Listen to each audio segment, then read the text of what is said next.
4D Genie Lamp from Aladdin Acrylic Nail Art Tutorial by Hotpinkzebrapolish.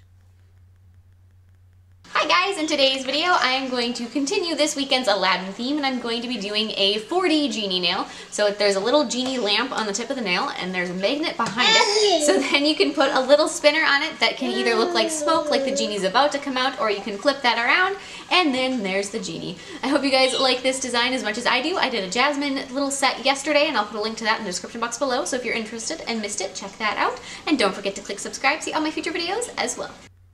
I'm going to begin my nail with an overlay of a very dark blue acrylic. With this nail, the background of it, actually you can do just about anything with. Black would also work. I wouldn't recommend doing anything too light. You want it to really have a nice bright, kind of draw your eye to the genie and to the lamp, but a dark blue or black or any kind of a less noticeable color would work out well. Encase that with a layer of clear acrylic and then file it into shape with your E-file. I started out with a very coarse bit to remove any bulk and then switched to a very fine bit to make sure that the surface texture is really nice and smooth. This is less important on this nail than on some because there isn't any 3D artwork or hand-painted art on the nail itself, but it's always just kind of a habit, so it's nice to stick with what you do. But then I'm going to take a metallic gold acrylic and I'm going to be sculpting my lamp on a nail form backing. So just kind of take little bits and little bits of acrylic and add it to it. You don't want to necessarily do the whole thing at once, especially when you start adding things like the handles and the lid and the base of it. But I also didn't want to do the whole thing. I didn't have enough acrylic to start with for the bowl part of my lamp. So you just kind of have to start and kind of create your shape as you go. And you also don't want your lamp to be too small where it makes it that your little genie ends up being so small that you can hardly paint it. Because the bigger your lamp is, the bigger you can make your genie where it looks proportional and it looks right. So you want to make sure you kind of keep that in mind. And obviously the genie, as he comes out, he gets to be full size and human shape. But in the beginning, he does start out kind of small as he's creeping out of the lamp. So add your little foot of your lamp and then add the handle. Just kind of push your acrylic into place as you're working on it. Just like so. Add the little, it's a very decorative little handle, and then you're going to need to add the cap.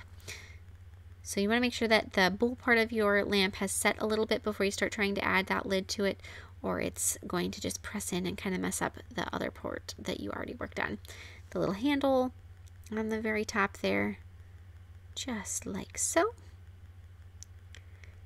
And then after you have that done, you're going to want to glue a magnet to the very tip of the spout. And you want it to be kind of glued on its side so that the flat part is facing up of your magnet, which is a little bit tricky to do. And it took me a couple different tools to get that done. And a couple applications of glue. And a couple eye rolls, if I must be honest. And then fill in and kind of strengthen the spout of that little lamp with some clear acrylic. Glue that to the tip of the nail and fill in the rest of the area with some more clear acrylic. I just added some to the beginning there because I wanted to make sure that I didn't break the spout in the process because it was pretty thin. And then I'm going to take a nail form backing once again and I'm going to be using clear acrylic to sculpt the genie's little platform. So I actually did this prior to gluing my lamp onto the nail so I could have it there and I could, like I said, make sure it looked proportionate. But then take a teeny tiny, place another teeny tiny magnet on top of the one that's in the nail and then glue that to the base of your little genie platform.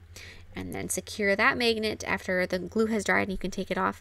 Secure that to your little genie smoke and then paint a layer of black gel paint or gel color over one side of it, and then after it's cured, but don't remove any tacky layer, just sort of swirl on some white gel polish and then take some acetone and dab it on there and you're going to get that nice smoky appearance. So just kind of play around with that white color that's on there until you have the smoke that you are looking for. And it does take a couple splotches of it, but it's actually pretty easy. Apply some gel sealer over that and then flip it over, and on the other side you have a nice black base because you use clear acrylic to make your little genie platform that you don't have to worry about painting the other side at all because it's already done. And you're going to want to paint your genie. So with a pastel blue color you're going to paint as much of his body as you can. The great thing with this is that if you do mess it up, because the other side is black and you don't have to worry about painting any strange color, it's just black and you can touch anything up with black paint that you need to. So you can add as many layers of color to this as you require. And as it's tapering down towards where it's going to go into the lamp, just create a really skinny line, but you do need to connect that all the way down to the base so that it looks like he is still coming out of the lamp.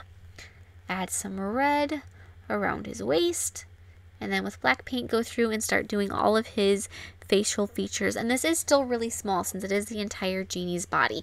Like I said, you don't want to make sure that, or you don't want to have your genie lamp be too small where it makes it so your genie himself has to be so small, just because it'll be so much more difficult to paint all of those little facial features in there that you need to fit an eye or eyes and a nose and a smile, whole 9 yards.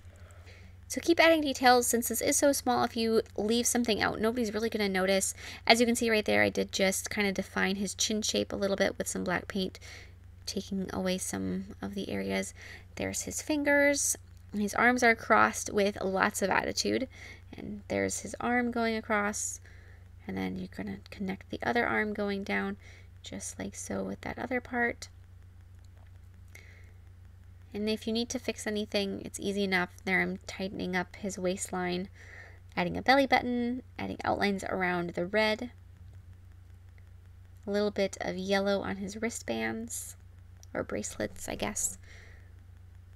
And his hair, you don't really see his hair too much since he does have that black hair, but it is against a black background, so you don't really even know that it's there, so you can kind of just skip that if you want. Otherwise, you could add a couple little lines of white around where it would be to show that off, which is what I did. But if you just wanted to skip it, that would be perfectly fine. I just earring with yellow, a couple little details here and there. Keep adding them until you're happy. Once you are happy with it, apply some matte top coat and then go back to your lamp and do the painting on there. So I took some black paint and I'm going to be adding just a couple little details on there. You don't have to do it too overboard, but outline around the lid and then around the base of your lamp, and add a couple little designs, little X shapes going across the foot of the lamp. Same thing going around the lid, just another little line, and those X shapes just to give it a bit more decoration, a little bit more interest. Little bits of outlines around the handle, nothing too crazy. Apply some gel sealer over the background, cure that, and then apply some matte top coat over your lamp. Then I'm going to take and I'm going to, just to make it so that the actual nail itself isn't quite so plain and boring, I'm going to be adding some rhinestones right along the cuticle area, and mostly what I'm using are rhinestones that are kind of a teal or a gold color, so I have some gold studs and then some really pretty greeny blue teal rhinestones that I'm going to be using. Just apply those around that. If you have some different kind of bar shapes and different things, those would also be fun to use. I didn't see any that really stuck out to me that were in my collection. I thought, oh, that'd be perfect. So I decided not to use any because, like I said, there just wasn't one that seemed like the right one to use. But I'm sure that there are definitely some out there that would be perfect. Just depending on what you have on hand. Get it on hand. Yeah. Just me? Okay. But that's it for this design. I love how you can have it where the smoke is just starting to appear and then all of a sudden you have the genie. So if you rub the little lamp, then you can add the magnet piece and just kind of really cheese it up. So I hope you guys like this as much as I do. Don't forget to share any recreations with me on Facebook or Instagram. I'd love to see them. And I will see you in my next video. Bye!